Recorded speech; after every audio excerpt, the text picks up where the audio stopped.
अब वैसे तो कैंग के इन्फिनाइट वर्जन्स है, लेकिन आज हम 10 सबसे ताकतवर वर्जन्स की बात करने वाला है। तो शुरू करते हैं नंबर 10 से, जो है आयरन लैड। एक अल्टरनेट यूनिवर्स में एक टीनेज कैंग को पता चल जाता है कि वो फ्यूचर में बहुत ज़्यादा डिस्ट्रक्शन और प्रॉब्लम क्रिएट करने वाला है। इसलिए कैंग टाइम में पीछे जाकर अपने ही एक्शंस को चेंज करने लगता है ताकि फ्यूचर सेफ रहे। पर पास्ट में जाकर कैंग का यंगर वर्जन आयरन लैड बनकर यंग एवेंजर्स टीम का मेंबर बन जाता है। अब आयरन लैड को प्रेजेंट सुपर विलन के साथ अपने फ्यूचर वर्जन को इविल बनने से भी रोकना पड़ता है। पर आयरन लैड एक ऐसा वेरिएंट है जिसके इंटेंशंस अच्छे होते हैं। इसे पावर से कोई मतलब नहीं है, ये अपने फ्रेंड्स के साथ खुश है और अपने टाइम ट्रेवलिंग एबिलिटीज से फ्यूचर को प्रोटेक्ट करना चाहता है। नंबर 9, ही हू रिमेन्स। इस वेरिएंट को हमने सबसे पहली बार देखा था लोकी सीजन 1 में, और ये सबसे पावरफुल नहीं है लेकिन सबसे स्मार्टेस्ट है, क्योंकि जहाँ दूसरे गैंग्स पावर गेन करने के चक्कर में मल्टीवर्सल वॉर का हिस्सा बन गए थे, वही ही हू रिमेन्स ने एलॉथ को बनाकर मल्टीवर्सल वॉर को खत्म किया और साथ में टीवीए को भी बना दिया, जो स्पेस और टाइम के बियॉन्ड एग्जिस्ट करता है। फिर मिस मिनट्स को बना और टीवीए में जितने भी मेंबर्स थे सबकी मेमोरी को इरेज कर दिया। ही हू रिमेन्स सबसे टॉप पर बैठा हुआ था, पर अब जब वो मर चुका है तो टाइमलाइंस की क्या हालत हो चुकी है हम सब ने लोकी सीजन 2 में देख लिया है। Number 8, Kang the conqueror. Kang के सारे वेरिएंट्स ने मिलकर ये डिसीजन लिया था कि इस कैंग को बैनिश कर देना है ताकि फ्यूचर में किसी टाइमलाइन को बर्बाद ना कर दे।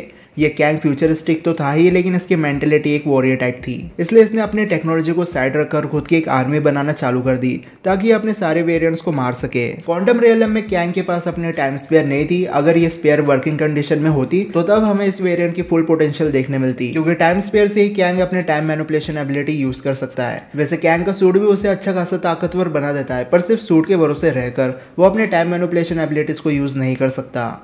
नंबर 7, रामाटट। रामाटट पहले 31st सेंचुरी से बिलोंग करता था, पर पास्ट की लाइफ को एक्सपीरियंस करने के लिए वो 31st सेंचुरी से पुराने टाइम में आ जाता है और रामाटट बनकर जीने लगता है। पर कैंग हमेशा से पावर गेन करने के चक्कर में रहता है, इसलिए वो पूरे किंगडम को हड़प लेता है, और ऐसा करना उसके लिए कोई बड़ी बात नहीं थी क्योंकि वो पुराने टाइम में गया था, लेकिन उसकी टेक्नोलॉजी 31st सेंचुरी की थी। रामाटट आराम से जी रहा था, लेकिन फिर फैंटास्टिक फोर पास्ट में आकर इसकी लाइफ की बैंड बजा के रख देते हैं, जिसकी वजह से इसे फ्यूचर में वापस आना पड़ता है। Number 6, Kang 2099। तो ईयर 2099 में भी कैंग का एक वेरिएंट होता है जिसकी एक कंपनी होती है कैंग को लिमिटेड नाम से।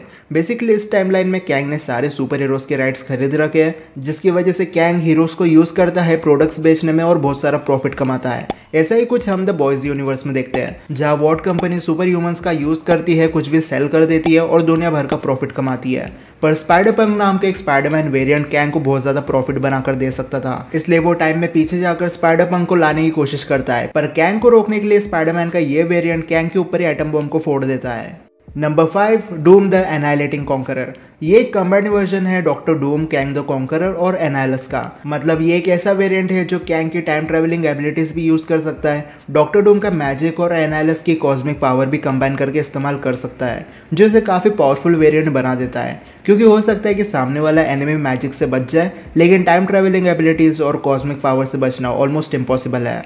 Number 4, Scarlet Centurion. ये वेरिएंट के हजारों साल पीछे पास्ट में रहता था, पर फिर इसे वापस 31st सेंचुरी में जाना था, इसलिए डॉक्टर डूम की हेल्प से एक डिफरेंट आर्मर बनाता है और खुद को नाम देता है स्कारलेट सेंचुरियन। पर जब ये टाइमलाइंस में ट्रैवल कर रहा था तब कुछ टेक्निकल प्रॉब्लम की वजह से ये अर्थ 616 में फंस गया। स्कारलेट सेंचुरियन टेक्नोलॉजी वाइज काफी ज्यादा एडवांस है और ये पहले एवेंजर्स का एनिमी था, पर फिर एवेंजर्स इसे बुरी तरीके से कूट देते हैं, जिसके बाद ये कुछ दिनों का रेस्ट लेता है और एवेंजर्स के साथ मिलकर काम करने लगता है। स्कारलेट सेंचुरियन पास्ट में एबल था, फिर एक विलन बना और फिर एवेंजर्स का एक अच्छा टीममेट।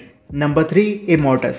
अब सिनेमैटिक यूनिवर्स में इमोर्टस सबसे पावरफुल वेरिएंट है। अगर हम क्वांटम मैनिया के कैंग द कॉन्करर को साइड रखे तो ये काउंसिल ऑफ द कैंग का लीडर भी है और ये भी वॉरियर बैकग्राउंड से बिलोंग करता है, सेम जैसा बैनिस्ड कैंग था। इमोर्टस का जन्म 31st सेंचुरी में हुआ था, लेकिन उसे पास्ट और फ्यूचर को लेकर कुछ ज्यादा चुल मची हुई थी, इसलिए वो नॉलेज गेन करता है और उसे पता चलता है कि सारी टाइमलाइंस अलग होती है। फिर वो टाइम ट्रेवल करना शुरू कर देता है और अपने दूसरे वेरिएंट से मिलता है, और जब इमोर्टस कैंग द कॉन्करर बन जाता है उसके बाद पास्ट में जाकर इजिप्ट में रहकर रूल करने लगता है रामाटट बनकर, और जब वो वापस प्रेजेंट में आने की कोशिश करता है तब किसी प्रॉब्लम की वजह से 616 यूनिवर्स में फंस जाता है और बन जाता है Scarlet Centurion. Technically cinematic universe में तीनों वेरिएंट्स अलग है, पर कॉमिक्स में कैंग की एक ही पर्सनैलिटी 3 डिफरेंट टाइमलाइंस में जाकर 3 बार अपनी आइडेंटिटी चेंज करती है। सबसे पहले फ्यूचर में इमोर्टस, फिर पास्ट में जाकर रामाटट और प्रेजेंट में स्कारलेट सेंचुरियन।